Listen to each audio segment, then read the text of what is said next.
Assalamualaikum warahmatullahi wabarakatuh. Para siswa yang soleh-soleha, berjumpa lagi bersama Bapak dalam pelajaran pendidikan agama Islam, pelajaran 2, yaitu mengenal nama Allah dan kitab-kitabnya.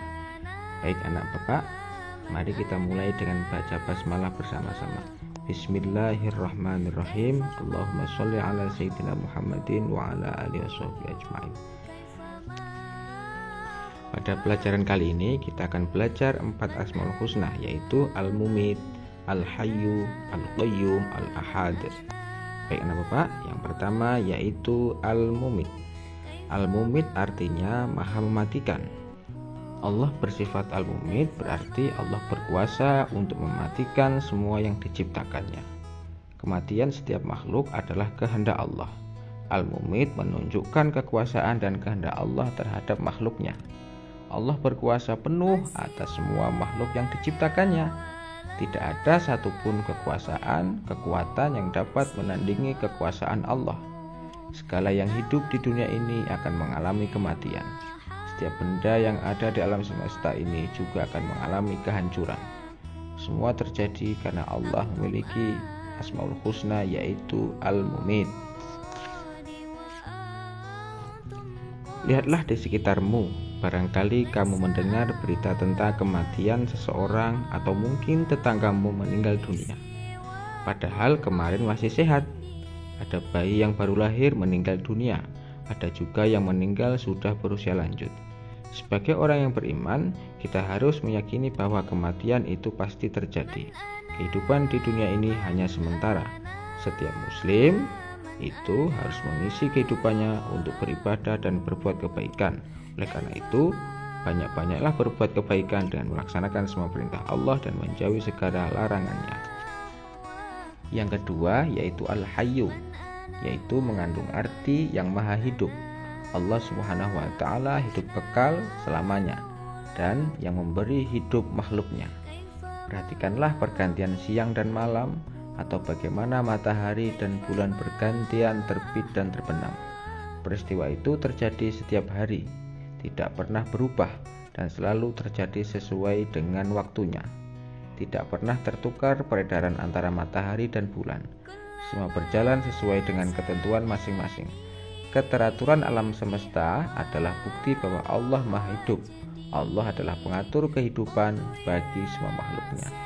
Seperti pada gambar video tersebut, di dalam perut ibu seorang yang mengandung itu telah hidup seorang anak. Semua itu adalah berkat kekuasaan Allah. Yang ketiga yaitu Al-Qayyum. Al-Qayyum artinya berdiri sendiri. Allah bersifat Al-Qayyum berarti Allah adalah zat yang maha mandiri, tidak bergantung kepada makhluknya. Kemandirian Allah merupakan wujud keagungan dan kekuasaannya. Kehendak Allah dapat terwujud dengan sendirinya tanpa dipengaruhi oleh makhluk. Allah menciptakan sesuatu sendiri, mengatur sendiri, serta menghidupkan dan mematikan sendiri tanpa campur tangan siapapun. Lihatlah betapa luasnya alam semesta. Ada beberapa planet yang di galaksi Bima Sakti, termasuk bumi yang kita tempati, semuanya adalah bentuk kekuasaan ciptaan Allah. Yang keempat yaitu Al-Ahad. Al-Ahad artinya yang Maha Esa. Allah memiliki Asmaul Husna Al-Ahad, yang berarti Allah itu Tuhan yang Maha Tunggal. Hanya ada satu Tuhan di alam ini, yaitu Allah Subhanahu wa ta'ala.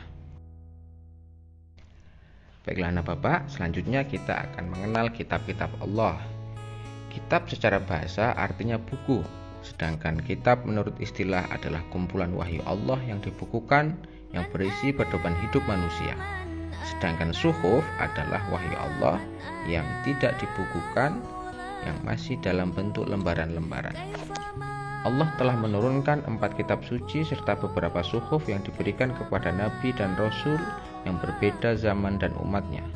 Semuanya kitab suci dan suhuf tersebut diturunkan oleh Allah kepada para nabi dan rasul untuk dijadikan sumber kebenaran dan petunjuk untuk memperoleh keselamatan kebahagiaan dunia dan akhirat.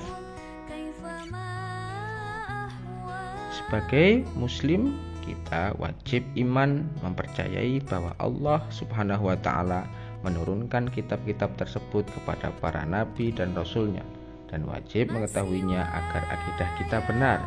Yang pertama, kitab Taurat diturunkan kepada Nabi Musa alaihissalam, kurang lebih pada abad ke-12 sebelum Masehi, di daerah Israel dan Mesir. Kitab Taurat menggunakan bahasa Ibrani. Yang kedua, kitab Zabur diturunkan kepada Nabi Daud alaihissalam ketika beliau menduduki tahta sebagai raja Bani Israel pada abad 10 sebelum Masehi di tanah Kanaan.